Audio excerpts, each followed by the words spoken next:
Good morning बेटा।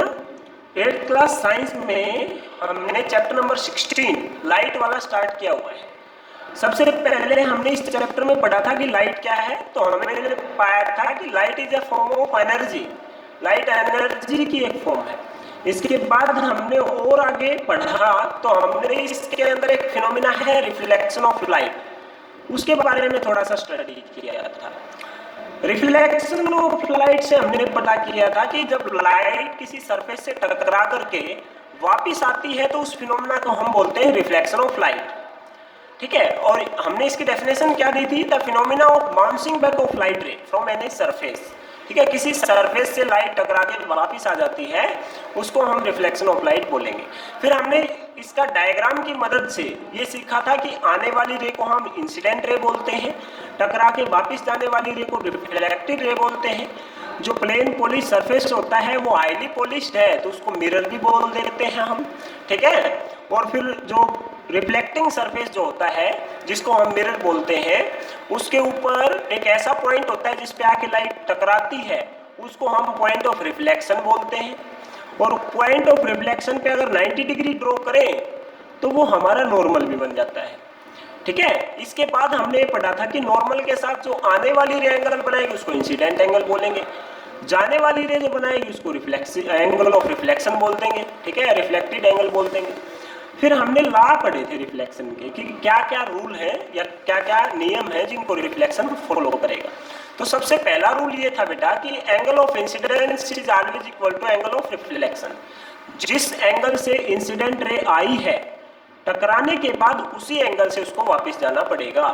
ठीक है, सेकंड रूल क्या था बेटा? इंसिडेंट रे, रिफ्लेक्टेड रे और normal lies in same plane. Incident ray, reflected ray और नॉर्मल तीनों के तीनों एक ही प्लेन में लाई करते हैं। एक प्लेन में लाई करते हैं इसका मतलब मैंने आपको समझाया था बेटा कि बोर्ड के साथ साथ जब लाइट की किरण आएगी या लाइट रे आएगी तो टकरा के बोर्ड के साथ साथ ही वापस जाएगी। ऐसा नहीं है कि बाहर निकल आए या अंदर चली जाए। ठीक है, जिस सरफेस में या जिस प्लेन के अंदर इंसिडेंट रे होगी उसी के अंदर रिफ्लेक्टेड रे होगी और उसी के अंदर नॉर्मल भी लाई करेगा। ठीक है, अब इसी सीरीज में हमने आगे थोड़ा सा और पढ़ा था कि जो इमेज बनती है वो क्या होती है। ठीक है, इमेज बेटा किसी भी ऑब्जेक्ट से जब लाइट की रे निकल के किसी सरफेस से टकरा के दूसरी जगह पे मिलती हैं तो उस जगह पे हमें वही ऑब्जेक्ट दिखाई देता है। ठीक है, या तो वर्चुअली या फिर रियली।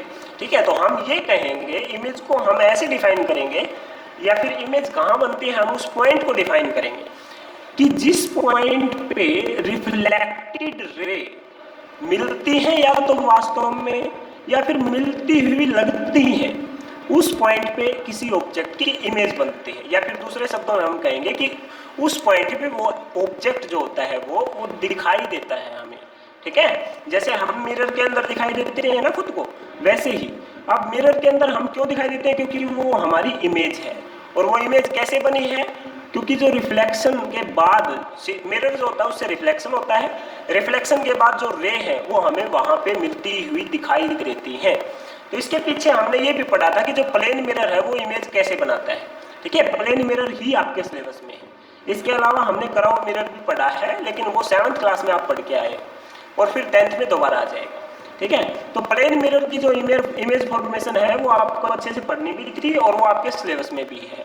प्लेन मिरर कैसे इमेज बनाता है उसको देखें तो क्या है बेटा, मान लिया कि ये मिरर क्या है? ये मिरर। यहाँ पे मान लिया कोई ऑब्जेक्ट रखा है, यहाँ पे कोई पॉइंट रखा है, क्या है ये? पॉइंट। तो यहाँ से बेटा मान लिया कोई भी, वैसे तो रे जो है वो बेटा इनफाइनाइट नंबर ऑफ रे निकलती है किसी ऑब्जेक्ट से, लेकिन हम अपनी जो कैलकुलेशन है या फिर अपना जो हमारी रिप्रेजेंटेशन है, ग्राफिकल रिप्रेजेंटेशन, या जो हमें लाइन लगानी पड़ती है उसको हम सिंप्लीफाई करने के लिए, सिंपल दिखाने के लिए कम से कम 2 रे लेके चलते हैं। ठीक है, तो एक तो ये हो गई, दूसरी रे हमने यहाँ डाल दी गई।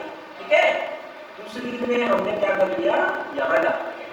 ठीक है, अब यहाँ ये रे गई है तो यहाँ नॉर्मल भी आएगा, यहाँ गई है तो ये भी नॉर्मल आएगा। ये जितने पे आई है उसको एंगल लाइन बोलेंगे। तो ये एंगल आई है तो जाने वाला जो एंगल आर होगा ना बेटा वो भी सेम होगा। टकरा के वापस जाएगा, इधर आएगा,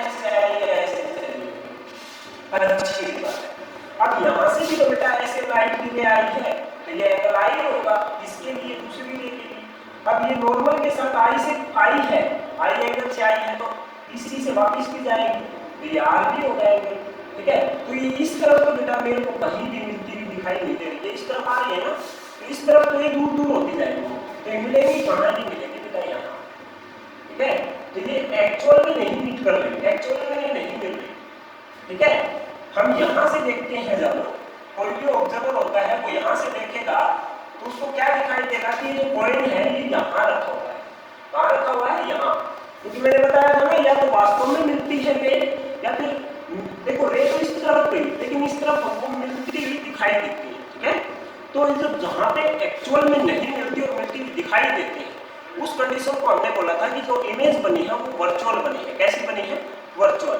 और वर्चुअल इमेज हमेशा इरेक्ट होती है, इरेक्ट मतलब सीधी होती है। ठीक है बेटा, ये बातें आपको नोट करते हुए चलनी है। और जहाँ पे वास्तव में मिलती है उस पर हम बोलेंगे रियल इमेज बनी। क्या बनी है? रियल। रियल वाला जो केस है बेटा वो 10th क्लास में आपके आता है, अभी आपके सिलेबस में वो नहीं है। 7th क्लास में भी हमने पढ़ लिया है रियल। ठीक है, तो क्या है, यहाँ पे इमेज बन जाएगी, कॉइन जो है वो यहाँ दिखाई देगी। अब फिर ये प्लेन मिरर से इमेज बनी है ना, तो हमने ये भी डिस्कस किया था कि इस इमेज की क्या क्या खास बात है। तो खास बात ये कि बेटा एक तो इसका साइज जितना है वो सेम रहेगा। प्लेन मिरर से जो इमेज बनती है ना बेटा, उसमें ऑब्जेक्ट का साइज और इमेज का साइज सेम रहता है। ये इतना बड़ा कॉइन है तो फोटो में भी इतना ही बड़ा दिखेगा। दूसरा बेटा, ये जितनी दूर है ना मिरर से, उतनी ही दूर इसकी इमेज बनेगी मिरर से। समझ पाए? थर्ड पॉइंट ये मैं करवा चुका हूँ, दोबारा रिवाइज कर रहे हैं। थर्ड पॉइंट क्या है बेटा? थर्ड पॉइंट ये है कि जो इसके अंदर लैटरल इन्वर्जन होता है। क्या वर्ड आया था लास्ट टाइम पे? यही वर्ड था, लैटरल इन्वर्जन। लैटरल इन्वर्जन का मतलब होता है लेफ्ट पार्ट जो होता है वो राइट की तरह बिहेव करता है और राइट जो होता है वो लेफ्ट बन जाता है।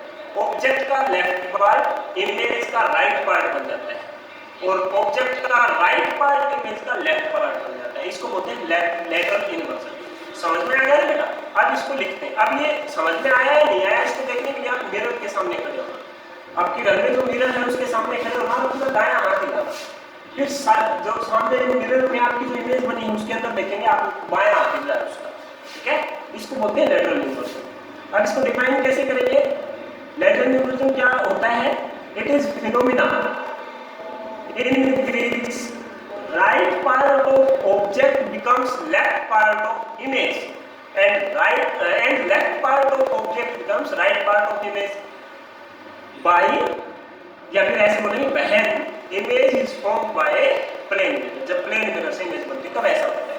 ठीक है, तो इस तरह से हम लैटरल इन्वर्जन के बारे में पढ़ा है हमने। ठीक है, इसके बाद क्या है?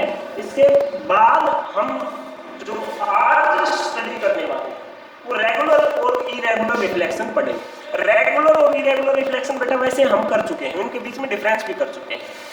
तो इमेज जब हम पढ़ चुके हैं तो एक डिफरेंस और बढ़ाना है उसमें आपको। ठीक है, रेगुलर जो होता है रेगुलर रिफ्लेक्शन और इरेगुलर रिफ्लेक्शन। ठीक है, इसके अंदर एक एक पॉइंट और ऐड करना है। रेगुलर रिफ्लेक्शन के बेटा, रेगुलर रिफ्लेक्शन जहां होगा वहां इमेज बनेगी। क्या होगा? इमेज बनेगी। लेकिन इरेगुलर रिफ्लेक्शन में कभी भी इमेज नहीं बनती। ठीक है, तो ये आपको रेगुलर और इरेगुलर रिफ्लेक्शन के अंदर जहां पे डिफरेंस लिखवाए गए हैं वहां पे ये पॉइंट ऐड कर देना है। तो इसके बाद आज का जो हमारा टॉपिक है नेक्स्ट, वो क्या है? Luminous and non luminous object. Luminous and non luminous object. Luminous object बेटा आप 6th क्लास में पढ़ गए हैं। लुमिनस ऑब्जेक्ट क्या होते हैं? जिनमें से लाइट प्रोड्यूस होती है या जो लाइट को खुद प्रोड्यूस करते हैं, अपनी खुद की लाइट होती है। ठीक है, पहला है लुमिनस, दूसरा है नॉन लुमिनस। ठीक है, लुमिनस और नॉन लुमिनस। लुमिनस ऑब्जेक्ट क्या होते हैं बेटा? The object which have their own light. ठीक है बेटा, यहाँ पे आई नहीं आएगा, लुमिनस और नॉन लुमिनस। ठीक है, लुमिनस ऑब्जेक्ट क्या देंगे? The objects which have their own light, जिनकी खुद की लाइट होती है। ठीक है, ये लिख लोगे ना बेटा, बताने की जरूरत नहीं है। लुमिनस ऑब्जेक्ट का जो एग्जांपल है वो है बेटा सन और स्टार्स। ठीक है। इसके अलावा हमारा जो इलेक्ट्रिक बल्ब होता है वो है, एलईडी है, ये सारे के सारे जो ऑब्जेक्ट है वो ल्यूमिनस ऑब्जेक्ट है। ठीक है, जुगनू है ना जो रात को चमकता है वो। ठीक है, इसके बाद जो हमारा नेक्स्ट है नॉन ल्यूमिनस ऑब्जेक्ट, वो इसका अपोजिट हो जाएगा। ल्यूमिनस के पास खुद की लाइट होती है, नॉन ल्यूमिनस के पास नहीं होती। The objects which can not produce their over light, जिनकी खुद की लाइट नहीं होती या खुद लाइट प्रोड्यूस नहीं कर सकते, उनको हम बोलेंगे non luminous object. Non luminous object का एग्जांपल बेटा आप खुद से लिख सकते हो, जो ऑब्जेक्ट चमकते नहीं है या जिनमें से लाइट नहीं निकलती वो सारे के सारे नॉन ल्यूमिनस है। हम खुद भी तो नॉन ल्यूमिनस है, हम में से लाइट थोड़ी ना निकलती है। लकड़ी है, कागज है, ठीक है, चेयर है, टेबल है, ये सारे के सारे नॉन ल्यूमिनस ऑब्जेक्ट है। ठीक है, इसके बाद जो नेक्स्ट पॉइंट आता है आपके, वो क्या है, वो है बेटा एक जो मटेरियल होते हैं ना वो हमारे तीन तरह के होते हैं। ल्यूमिनस और नॉन ल्यूमिनस एक है ऑब्जेक्ट्स, ठीक है, या तो लाइट प्रोड्यूस करेंगे या नहीं प्रोड्यूस करेंगे। इसमें क्या आएगा, अर्थ, प्लैनेट्स। अर्थ देखिए तो एक प्लैनेट ही है, ठीक है, अर्थ जो है एक प्लैनेट ही है, इसी के अंदर है। इसके बाद सैटेलाइट, ठीक है, चेयर, टेबल, ये कुछ भी लिख सकते हो, ठीक है, मॉल, रोड, ठीक है। अब बात करेंगे हम जो हमारे पास मटेरियल होते हैं। मटेरियल मतलब जो भी हमारे पास सामान होता है हमारे चारों तरफ, वो भी तीन कैटेगरी में हम डिवाइड करते हैं। कौन कौन सा, ट्रांसपेरेंट, ट्रांसलूसेंट एंड ओपेक। ठीक है, ट्रांसपेरेंट मटेरियल कितने तरह का है, ट्रांसपेरेंट, इनको आपको समझ में लेना है बेटा। क्वेश्चन में आपको जो आपकी पहले तो लेसन पढ़ाऊंगा, मैं ऐसे समझाऊंगा जैसे समझा रहा हूँ, उसके बाद आपकी बुक से आपको सारे के सारे क्वेश्चन एक्सप्लेन करके लिखवा दिए हैं। ठीक है, तो ट्रांसपेरेंट, ट्रांसलूसेंट और ओपेक। ठीक है, ट्रांसलूसेंट ट्रांसपेरेंट ऑब्जेक्ट वो होते हैं जिनके अंदर से लाइट फ्लो कर सकती है, जिनके अंदर से लाइट पार हो सकती है। ठीक है, इसके बाद दूसरा है ट्रांसलूसेंट। ट्रांसलूसेंट को हम एक बार छोड़ देते हैं। अब जो थर्ड है उसके साथ हम डील करेंगे ओपेक ऑब्जेक्ट, इनको ओपेक भी बोलते हैं। ठीक है, इसके अंदर क्या होता है बेटा, लाइट इसके अंदर से बिल्कुल भी पार नहीं हो पाएगी, लाइट इसके अंदर से क्रॉस नहीं कर पाएगी, नहीं निकल पाएगी। इसके अंदर से लाइट पूरी तरह से पार हो जाएगी, ठीक है, क्रॉस हो जाएगी, निकल जाएगी, इसके अंदर से बिल्कुल नहीं होगी।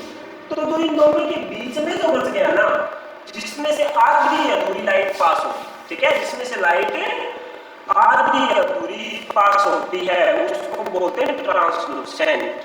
ठीक है, ट्रांसलूसेंट भी बोलता है इसको कोई।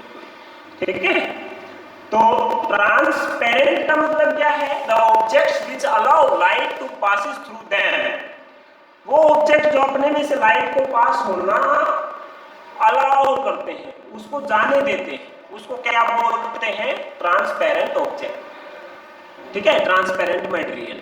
ठीक है, और जो अपने में से लाइट को बिल्कुल भी नहीं जाने देते, the object which does not allow light to pass through them are called opaque, या ओक्यू भी बोल देता है इसको कोई। ठीक है, और the materials which allow only some light, जो कुछ अमाउंट ऑफ लाइट को अंदर जाने देगा या उसमें से पास होने देगा। तो दोबारा से सुनो, the object which allow only some light, some amount of light to passes through them are called translucent या translucent object। ठीक है, या translucent material। ठीक है, तो इस तरह से ये तीनों कैटेगरी हमारी जो है कंप्लीट होती है। इसके बाद जो हमारा जो टॉपिक आता है वो आता है मल्टीपल इमेजेस का। मल्टीपल इमेजेस, देखो मल्टीपल नाम सुना होगा ना पहले। मल्टीपल का मतलब होता है एक से ज्यादा, सिंगल तो होता है वन, मल्टीपल होता है फिर ज्यादा। ठीक है, तो मल्टीपल इमेजेस का जो कॉन्सेप्ट है वो क्या है, जब हम मिरर जो होते हैं उनका एक जोड़ा लें या मिरर एक से ज्यादा लें, उसको किसी एंगल से रखें, दो मिरर हम लेंगे, ये एक मिरर ले लिया, ये एक मिरर ले लिया, इनके बीच में कुछ एंगल है, क्या है, इनके बीच में कुछ एंगल है, तो इससे और इनके बीच में कुछ एंगल के साथ ही दो मिरर रखे हुए ना, ये मिरर 1 है, ये मिरर 2 है, इन दोनों के बीच में यहाँ पे कोई ऑब्जेक्ट रख दिया, क्या रख दिया बेटा, कोई ऑब्जेक्ट रख दिया, तो इसकी इमेज जो बनेगी, इसकी जो फोटो दिखेगी, दूसरे शब्दों में हम बोले वो कितनी होगी, वो एक से तो ज्यादा ही होगी बेटा, क्योंकि एक मिरर काफी है। और एक क्वेश्चन ये भी पूछा जाता है बेटा कि किसी ऑब्जेक्ट का या किसी भी वस्तु का पूरा इमेज बनाने के लिए, किसी ऑब्जेक्ट की पूरी इमेज बनाने के लिए हमें कितनी हाइट चाहिए मिरर की, ठीक है, तो ध्यान रखना कम से कम उसकी हाइट का हाफ हो, ठीक है, इस बात को आप नोट कर सकते हो। अगर कोई 5 फीट का लड़का है, ठीक है, कोई 5 फीट का लड़का है या लड़की है, वो अगर अपनी पूरी की पूरी इमेज देखना चाहता है किसी मिरर में, तो उसको कम से कम 2.5 फीट का या 2.5 फीट का उसको क्या चाहिए, मिरर चाहिए, ठीक है। एक मार्कर देखना चाहते हैं हम मिरर के अंदर, तो मार्कर से आधा, कम से कम मार्कर से आधा हमें मिरर चाहिए, उससे बड़ा हो तो चलेगा, उससे छोटे में पूरा का पूरा मार्कर नहीं आएगा, ठीक है। हाँ, तो अब दोबारा से मल्टीपल इमेजेस के कॉन्सेप्ट पे आते हैं। मल्टीपल इमेजेस का क्या मतलब है कि जब एक से ज्यादा इमेज बनती है तो उनको मल्टीपल इमेज बोलते हैं। अब एक से ज्यादा इमेज अपने आप तो बनेंगे नहीं, हम उनको बनाएंगे। कैसे बनाएंगे, हम पेयर ऑफ मिरर यूज करेंगे। पेयर का मतलब होता है जोड़ा। हम दो एक से ज्यादा मिरर को इस तरह से अरेंज करेंगे कि जो हमें फोटो दिखाई देंगी वो एक से ज्यादा दिखाई देगी। अब इसके लिए फॉर्मूला है। फॉर्मूला क्या है बेटा, इसके लिए फॉर्मूला क्या है, एंगल बाय 360, एंगल बाय 360। अगर ये ओड है, एंगल बाय 360 की वैल्यू अगर ओड आ जाती है, क्या आ जाती है, ओड, तो ये फॉर्मूला इतना ही रहेगा, इतनी ही इमेज बनेगी। लेकिन बाई चांस अगर एंगल बाय 360, एंगल बाय 360 इसकी वैल्यू बाई चांस अगर इवन आ जाए, समझ रहे हो ना, एंगल बाय 360 की वैल्यू अगर ओड तो आ जाए तो क्या हो जाएगा, उतनी ही इमेज बनेगी। लेकिन इसकी वैल्यू इवन आ जाए तो उसमें से हम 1 को सब्ट्रैक्ट कर देंगे, ठीक है, फिर उतनी ही इमेज बनेगी। कितनी बनेगी, ठीक है। जैसे कि सपोज करो इन दोनों के बीच में 60 डिग्री एंगल है। कितना एंगल है, 60 डिग्री एंगल। तो कितनी इमेज बनेगी बेटा, 60 बाय 360 कितना बन गया, 0 से 0 कैंसिल, 6 6 36, कितना आ गया बेटा, कितना आ गया, चलो ओ सॉरी बेटा, इसको हमने क्या कर दिया, अपोजिट लिख दिया, ठीक है। ये फॉर्मूला जो है ना इस तरह से नहीं, इस तरह से अपोजिट लिख दिया, उल्टा लिख दिया, ठीक है। ये फॉर्मूला कैसे आएगा बेटा, 360 बाय एंगल, 360 बाय एंगल, ठीक है ना। ये एक्चुअल फॉर्मूला है। जो दो मिरर है वो इस तरह से इंक्लाइन है कि उनके बीच में कुछ एंगल है, तो उसके बीच में ऑब्जेक्ट रखने के बाद हमें कितनी इमेज दिखाई देगी, उसके लिए फॉर्मूला है बेटा 360 बाय एंगल, ठीक है। अगर इसकी वैल्यू क्या आती है, इसकी वैल्यू आती है ओड, तो ये फॉर्मूला सही है, कितनी ही इमेज बनेगी। लेकिन 360 बाय एंगल, 360 बाय एंगल उसकी वैल्यू अगर आ जाए इवन, क्या आ जाए इवन, तो उसमें से एक को हमें सब्ट्रैक्ट करना पड़ेगा, फिर ये फॉर्मूला ठीक होगा। अब जैसे वही क्वेश्चन में इन दोनों के बीच में एंगल कितना है, 60 डिग्री, तो 360 बाय क्या आएगा, 60 ना, तो कितना आएगा, 6 आ गया। अब 6 इवन है या ओड है, 6 इवन है, 2 से डिवाइड हो रहा है ना, तो इवन है।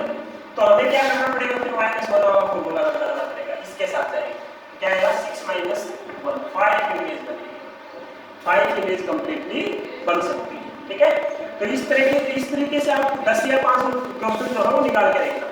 आपको करना है 45 डिग्री अगर दो के बीच में हो, 30 डिग्री दो के बीच में हो, ठीक है, 90 डिग्री दो के बीच में हो, ठीक है, ये तीनों एंगल आपको करने हैं। अब एक बात और सुनो, एक क्वेश्चन मैं निकालता हूँ।